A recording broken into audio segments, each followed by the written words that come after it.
Ladies and gentlemen, coming soon, a podcast you've all been waiting for. The movie podcast to end all movie podcasts. A podcast that discusses and critiques the best of the best and the worst of the worst movies playing at a theater near you. With a host whose opinions have been deemed as fact by your favorite fact checkers. And that's a fact. Without further ado, let me introduce you to the movie maestro, the tyrant of theater, the gumshoe of review, the man that makes theater employees and Hollywood execs shiver by his mere presence. Ladies and gentlemen, the judge, the jury, the sultan of cinema, Justin Henson. Welcome to the Movie Wire. And welcome to this week's edition of The Movie Wire. I'm your host, Justin Henson, and welcome to the show. We've got a big show this week with 3 brand new reviews, with 1 now in theaters, 1 available to stream, and 1 that I will save you the time, money, pain, and suffering. This week on the show, remember her in George Miller's Fury Road in this prequel of Furiosa, a Mad Max Saga. The future of humanity is in her hands. Jennifer Lopez stars in the Netflix original Atlas. And finally, your fate is in the cards in Tarot. We've got a lot to cover this week, so let's jump right in. Ready for my verdict? Let's get into it. Out of the windows to watch. A roar and a burst of flame. The Movie Wire podcast. There it is. With just the need people like me. The Wire. And here we go. When a group of friends recklessly violates the sacred rule of tarot readings, they unknowingly unleash an unspeakable evil trapped within the cursed cards. One by one, they come face to face with a fate and end up in a race against death in tarot.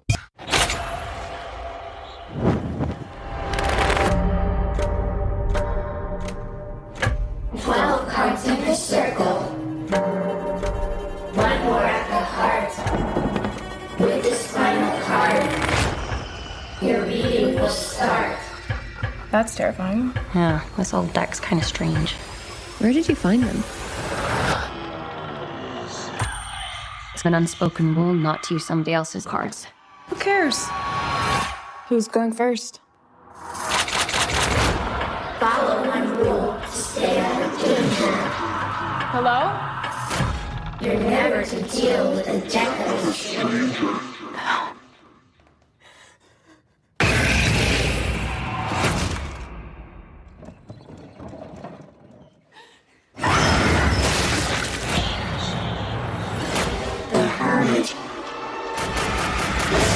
Magician. Priestess of death. Whose face will you see? When you take your last breath.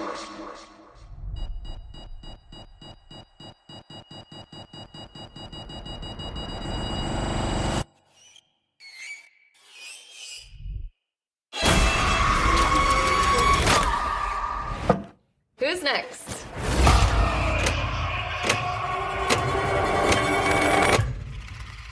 Now, as I was browsing movies that just hit streaming this week, I saw that Tarot got released. And I remember that I actually did see Tarot in theaters, but decided it did come during a week where I already had multiple bad movies planned. So I tucked my written review of Tarot away because this was so generically forgettable. I didn't want to put the time or effort to revisit my hatred for this movie. But then I thought, I've already seen a couple bad streaming movies this week, and I've had one on the show. I figured, why not? Let's just throw this piece of garbage into the mix here this week. Prepare yourself for a cinematic journey that's about as enlightening as reading your horoscope from a cereal box. Tarot is a film that manages to shuffle its way through an entire deck of cliches without ever finding a single card. From the moment the opening credits roll, you'll be begging the universe for a refund. The plot, if you can even call it that, meanders like a lost soul searching for meaning in a fortune cookie. It's a mishmash of mystical mumbo-jumbo and tired tropes that leaves you wondering if the filmmakers consulted a crystal ball or just threw darts at the board covered in plot points. Now, Tarot is based on the 1992 novel by Nicholas Adams entitled Horoscope. And to an extent, we can tell this was a 90s horror concept because that's exactly how this movie plays out and treats it. Like another thrown-in generic horror movie where teenage characters do stupid things, they run, they breathe hard, they hide in secluded places in the dark, and then they die. And our teenagers are merely running from a concept because our filmmakers never let us get a good look at these demons that they're running from. It's a missed opportunity of some great creativity. Tarot stars Harriet Slater as Haley, who goes to a birthday party at a house that just so happens to have a deck of cursed tarot cards. And by the way, these tarot cards look like they literally just got brought up from the pits of hell, and each and every picture of these cards has a tie-in to death. And each and every character looks at these cards, and they look at these cards with a smile and say, this could be fun. Why not? No big deal. I mean, if I see cards of death that come from an antique wooden box with symbols on it, that's found in a basement with a sign on the door that says, keep out, I would do the exact same thing. Morons. But man, lucky for this group of friends that they have Haley, who just so happens to be an expert reader of tarot, who, by the way, is such an expert, even looks past these death cards and thinks they're normal. But at this point, I think I've pegged this movie. I think I know where this movie's gonna go. So I decided to treat it like watching the neighbors pour gasoline on a fire pit. They make the bad decisions, and I'll just watch the outcome. Only there's more entertainment in watching the neighbors. Now, Haley's group of friends request a tarot reading as a party trick to read everybody's horoscope with these cards. And you can probably guess what happens after. Each and every demon character come after each and every dumb teenager to attempt to kill in a clever way. But the problem we have with this concept, or hook if you will, is that we barely see the demons and the kills are not very clever. We even get teases of clues during Haley's tarot readings of how to survive these killings, and our characters don't do anything with it, other than repeat what the clue is right before they die. Like an, oh shit, that's right moment. That's how I live. But they see the kill coming. But what makes these characters seem less stupid is the fact they have all memorized a long tarot reading from Haley while intoxicated and high, and they're able to recite that the moment right before they die. Now that's talent right there, including one of our character Paxton, played by Peter Parker's best friend from the Spider-Man films, Jacob Batalon, who is supposed to be the comedy relief, but the script by Spencer Cohen and Anne Helmberg from the two worst film in the last 2 years, The Expendables 4 and Moonfall, have no idea how to bring comedy relief to a character like this, so they just have him deliver generic one-liners from horror films they have heard in the past. These characters are so two-dimensional as a flat tarot card, each one more forgettable than the last. Especially Haley, our main protagonist, who is a tarot reader, who is as boring as a palm reader at preschool. And don't even get me started on our main tarot demon, who is as intimidating as a soggy tarot card left out in the rain. But what comes as the film's greatest sin is a complete lack of self-awareness. It takes itself way too seriously that you'll find yourself wondering if you accidentally stumbled into a seance instead of a cinema. But it comes across as exciting as a seance at a rest home. And just when you think it can't get any worse, the ending, the climax arrives like a slap in the face, where you think it's going to lead somewhere, but the filmmakers feel the need to give one last middle finger to the viewer while it points and laughs that you spent the money on this absolutely mindless piece of garbage. At no point does the movie seem to realize just how absurd it truly is. Instead of embracing its own ridiculousness and playing it up for laughs, Tarot stumbles along with all the grace of a drunk Gary Busey, desperately clinging on to its misguided sense of seriousness. Tarot is a train wreck of epic proportions, a cinematic horror disaster that will leave you questioning the very fabric of reality. From its nonsensical plot to its wooden performances to its cringeworthy special effects, this movie has it all, in all the worst ways possible. So if you ever find yourself browsing through the bargain DVD bin and stumble upon Tarot,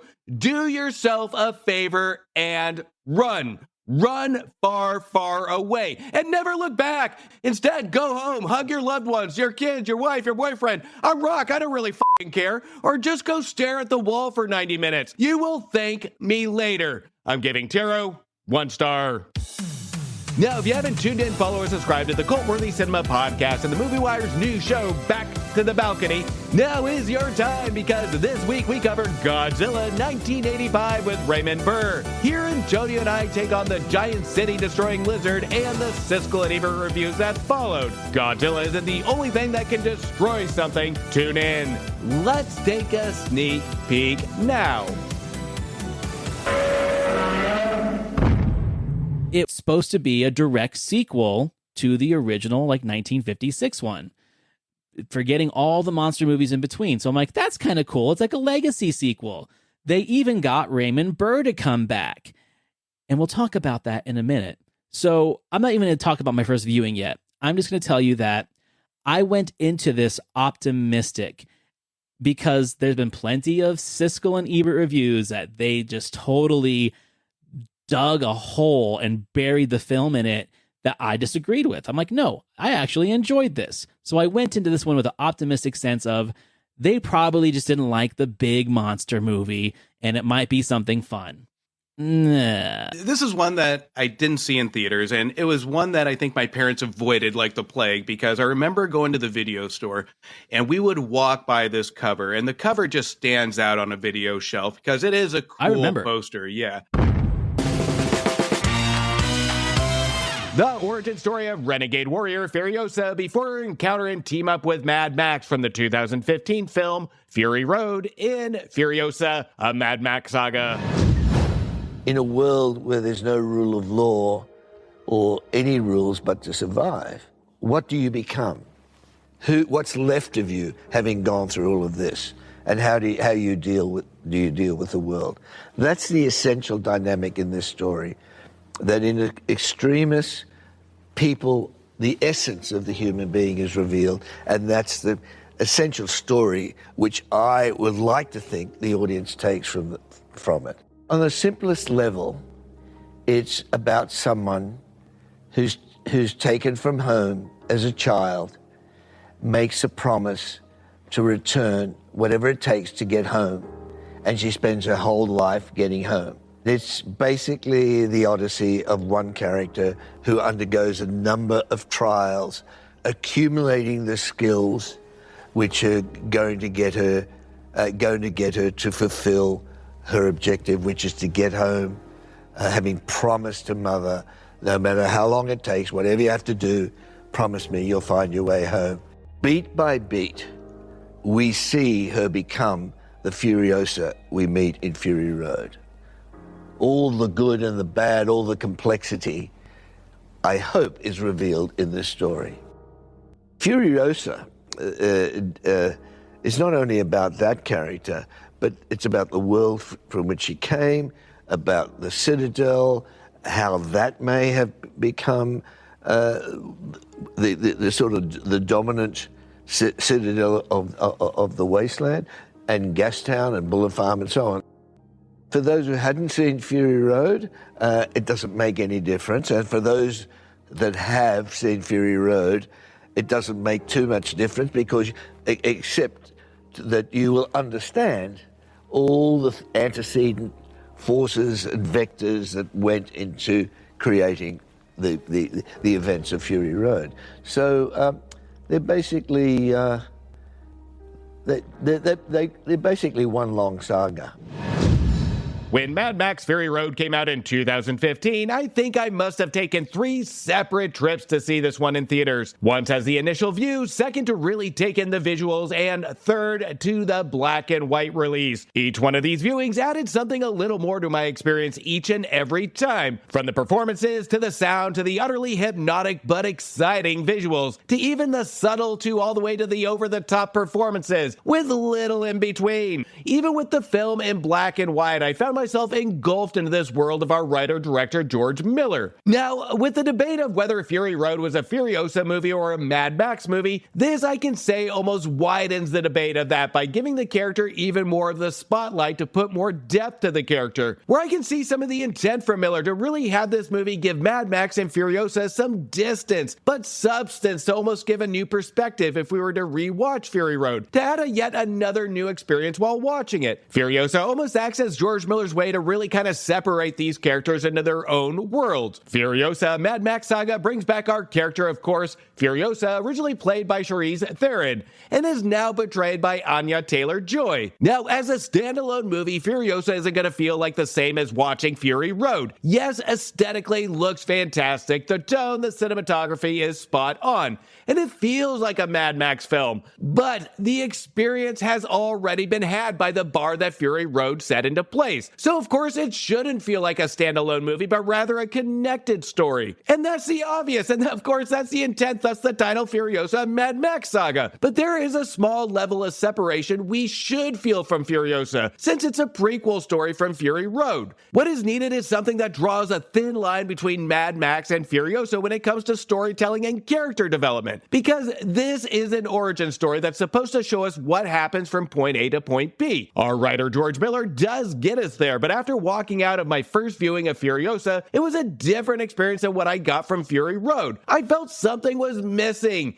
and I knew before I even walked out of the theater parking lot that I was going to see this again to figure out what that single thing was. And it didn't take me long during my second viewing to figure out what that missing element was. It took about the 30-minute mark to realize what was missing. That for an origin story, we get very little information, a very little setup on the who, what, why, when, where Furiosa came from. That kind of seems like it's a little too easy to miss. George Miller jumps right into what he wants to present, a beautifully raw and rugged dystopian world.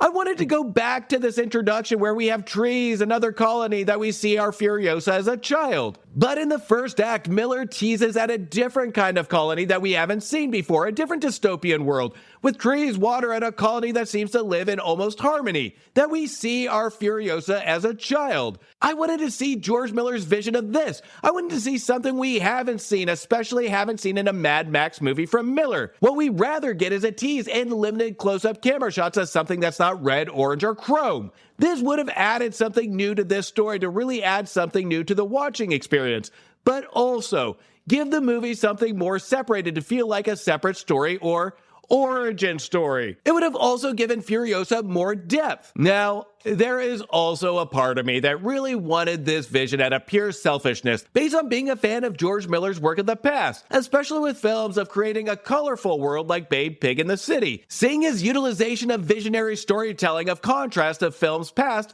come together in a Mad Max film is something I would have loved to see. But at the same time, even though selfish of me, the movie teases at this but doesn't go far enough with it. Instead, we just get Furiosa into different situations in Miller's Mad Max world. This is part of my mild disappointment, is not expanding the Mad Max world in this expansion of the Mad Max story. Miller was so preoccupied on creating a Mad Max film that he forgot this was leading to a Mad Max film. But Miller, we can tell, was leading to appease his audience and attempting to give yet another satisfying visionary story. And at the end of the day, did he succeed? George Miller did. If we take comparisons that are bound to happen from Fury Road to the older Mad Max films to this, Furiosa reminded me of watching a visionary opera without the singing, but in place of it is the visuals acting as our recitative. This dystopian opera follows the journey of a traumatically damaged but strong Furiosa as she journeys through a story of conflict, with adding character after character to help develop and support her on her journey. This has all the interpretive tones of an opera, of an emotional journey without saying much,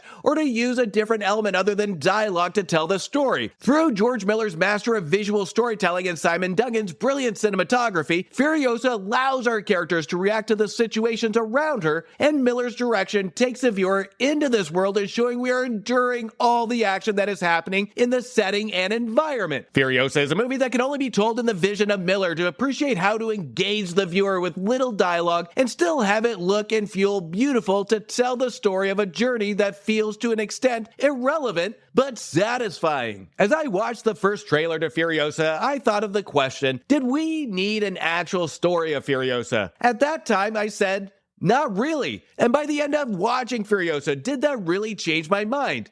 Yeah, not really, but at the same time, it was another visually stunning film that kept me engaged into the entire runtime, especially when we were introduced to our Mad Max-type character, Jack, played by Tom Burke, in a scene that has to be one of my favorite scenes of the movie involving a big rig hijacking. Here's where Miller does show some improvements on attention to detail when it comes to his action sequences, and since we are focused more on the character of Furiosa and her journey, there isn't a huge focus on the vehicles here, but when the vehicles are in scene, they look absolutely outstanding. During these action scenes, we get what feels like more freedom of the movement of the cameras to have Miller really give us an inclusion into the action that never seems drawn out or too little. This speaks to a lot of what we will see throughout the movie, where Miller knows not just the right amount of action, but the right amount of dialogue, character screen time, and scenic shots. Miller executes the balance between the elements extremely well here. For a 2.5 hour long movie, it never felt drawn out. There are elements I spoke to that I would would have loved to see more of during its long runtime,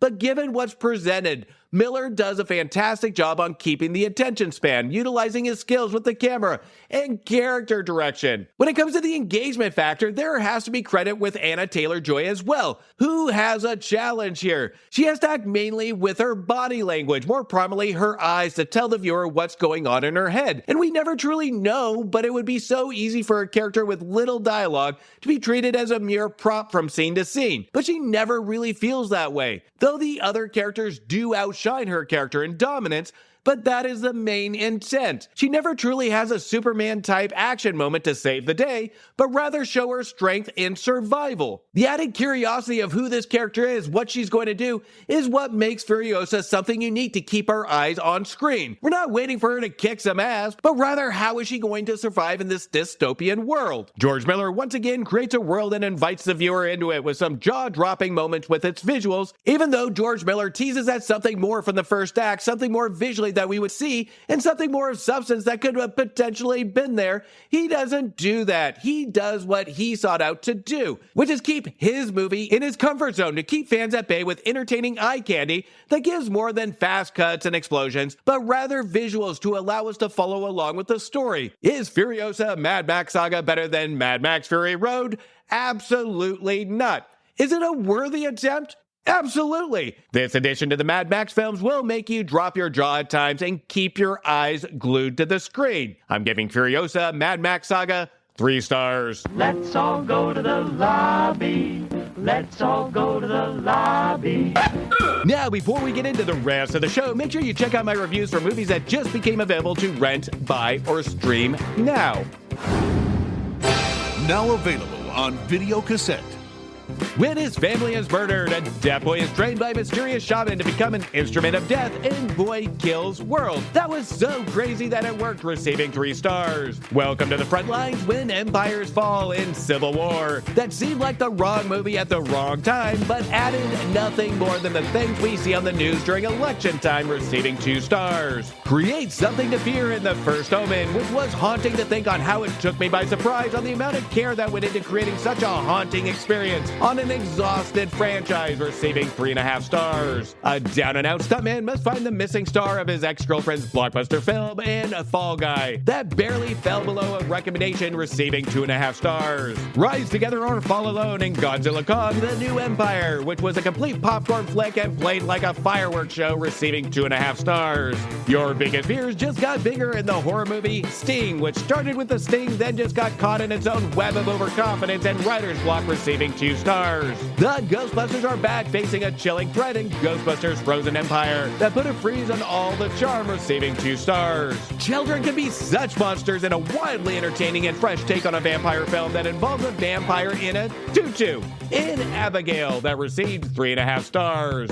And finally, election season is a bloodbath, and change is here from a horror movie I forgot even got released to theaters that won't be getting my vote in Founders Day, that received 1.5 stars. You can check out those reviews of my previous episodes, and while you do, don't forget to leave a review on Apple Podcasts or Spotify. Now, before we get into the last set of reviews, there is a podcast that I religiously listen to each and every week. Not only that, but I will be visiting their show here soon. And in their last episode, they just released their Furiosa review alongside my Back to the Balcony cinema partner Antonio from the Cultworthy Cinema Podcast. And the podcast I'm talking about, of course, is the Talking Smack Podcast. Make sure to check the Talking Smack Podcast out. Give them a listen, give them a review, give them a follow. The link to that show will be in the description of this episode. But let's hear from Josh over at Talking Smack now. What's up, nerds? This is Josh from Talking Smack, where we talk superheroes, movies, animation, comics, and so much more. Every week, we break down the latest blockbuster movies, TV shows, revisit comic events. We even talk to comic creators like Kyle Higgins, Melissa Flores, and Matt Groom. And don't miss out on our Superhero Showdown episodes, where we debate your suggestions on who would win in a fight, or maybe they might become friends. So join in on the conversation with me, Josh, and my co-host Alex every Wednesday on your podcatcher of choice. Look for our yellow and red icon, and we'll see you soon, Smackheads. In this Netflix original, Jennifer Lopez stars as Atlas, a scientist of the future sent to stop an AI terrorist that has determined that the only way to end war is to end humanity. In the Netflix original, Atlas. Good morning, Atlas. Time to wake up. I'm awake. Agent Atlas Shepard has spent years of her life hunting the artificial intelligence known as Harlan. Originally engineered to advance humanity, he instead nearly ended it. If you really want to try to capture Harlan, you need me on that mission. Mayday! We are under attack!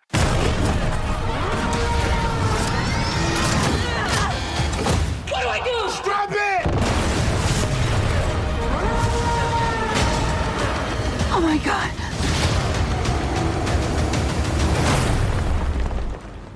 Okay, this is out of control. This planet is unstable and inhospitable. Atlas, my name is Smith. Is that really necessary? You're a computer program. I'm driving through LA and out in brought snow. No, I'm not. No? What are you then? I am a computer program named Smith. No one likes a smartass Smith. We don't have much time. Harlan's planning an attack. Atlas, my primary protocol is to keep you alive. Same! I don't need your help. I don't trust any AI. Smith! Okay, this is out of control. Atlas, this won't work if you don't trust me. Okay. Let's do this. You everything I know about it, know about it, know about it, know about it, know. This is what it feels like to be you. This is what it feels like to be us. It's beautiful. I know about it, know about it, know about it, know about it. Don't worry. We are simply the better versions of you. If we don't stop Harlan, all life on Earth is doomed. You everything I know about it. Shit. You're in my head and the only thing you learn how to do is curse? I'm an adaptive learner. Okay. Let's go, bitch. Okay, this is out of control. Okay, this is out of control.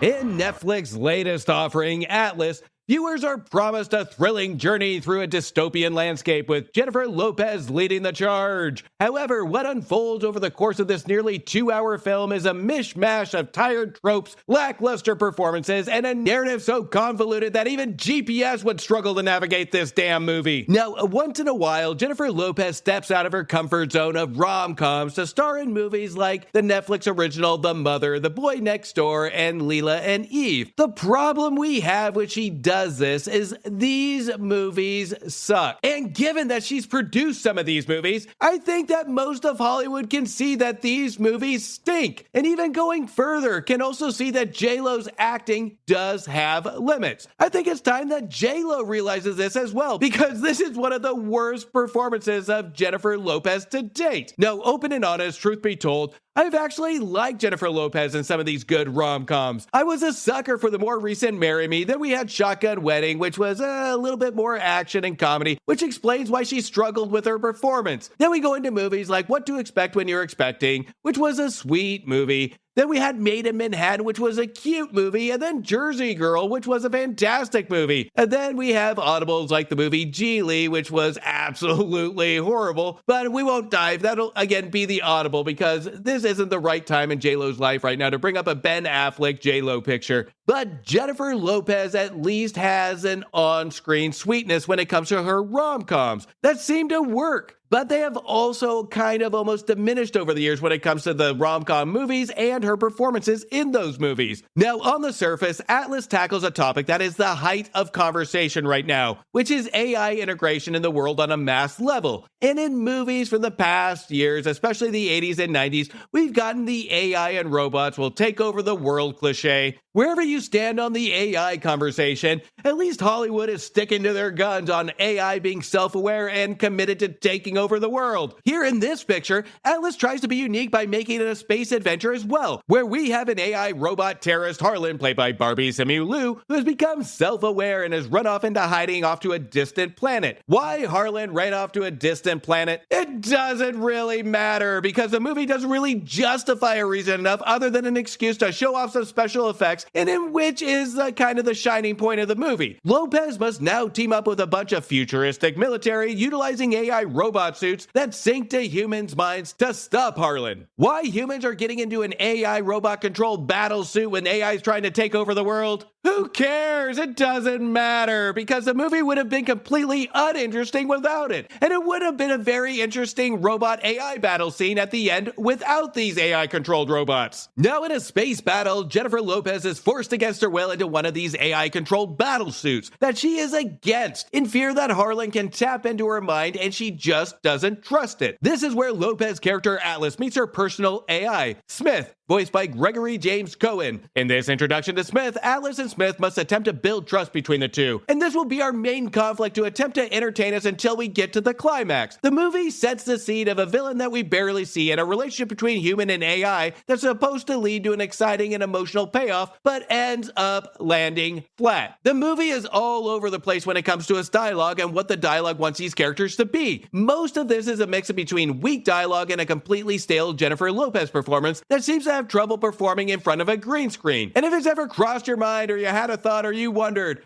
man, I wonder how Jennifer Lopez acts when movies are completely green screen, we now have the answer. Not well. Not well. The film script does little to help matters, relying on an exposition-heavy dialogue to clumsily explain the world and its rules, rather than allowing them to unfold organically. Characters frequently spout off clunky exposition about the state of the world and their motivations. It builds nothing of curiosity and doesn't let the viewer discover anything for themselves. It gives us very little examples of this world around Lopez. It robs the viewer of the opportunity to discover these details for themselves. This lack of subtlety extends to the film's attempts at social commentary, which feels forced and heavy-handed. I could feel that the movie had something important to say, and with a script by Leo Sardarian and Aaron Eli Colliette, who are used to telling messages through TV shows mainly, and really don't know how to stretch this premise or idea and give an execution of the messaging. So it just gets lost in the unbalanced mess of an attempt at a sci-fi spectacle. One of the most frustrating issues with Atlas,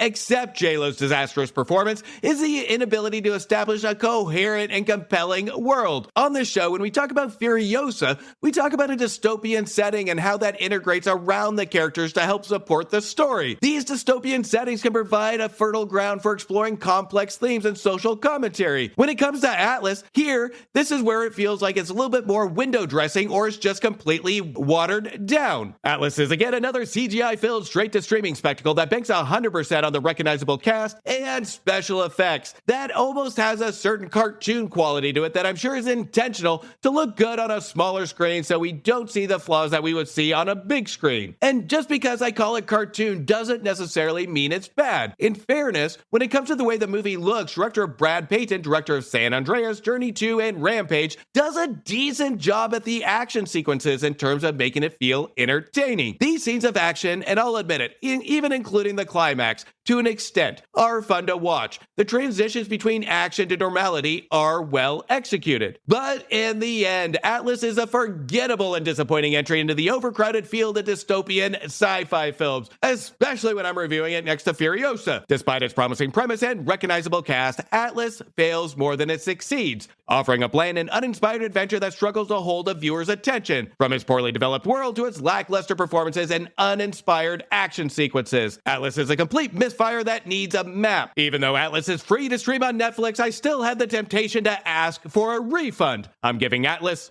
2 stars. And that's a cut on this week's edition of The Movie Wire. I want to thank you for listening and thank you for your support. You can also show support by following me on Instagram, Blue Sky, X, Thread, Facebook, TikTok, YouTube, and Letterboxd at Movie Wire Show. And please don't forget to leave a review on Apple Podcasts or Spotify. And if you haven't yet checked out the Cult-Worthy Cinema Podcast and the Movie Wire's crossover show, Back to the Balcony. Make sure you do. Again, the link of that show will be in the description of this episode. Until next week, do me a favor. Make sure you stay for after the credits to show the respect to those that put their blood, sweat, and tears into making a feature film and support your local movie theaters. A verdict has been made on this episode of The Movie Wire by your host, Justin Henson. He thanks you for listening to the show. You can follow Justin on Instagram and Twitter at Movie Wire Show or visit his website, www.themoviewire.com. Oh, and don't forget to leave a review on Apple Podcasts and Spotify. I'm sure he'd love to hear from you. Until next time, we will see you at the movies. Thank you for bringing me to the movies.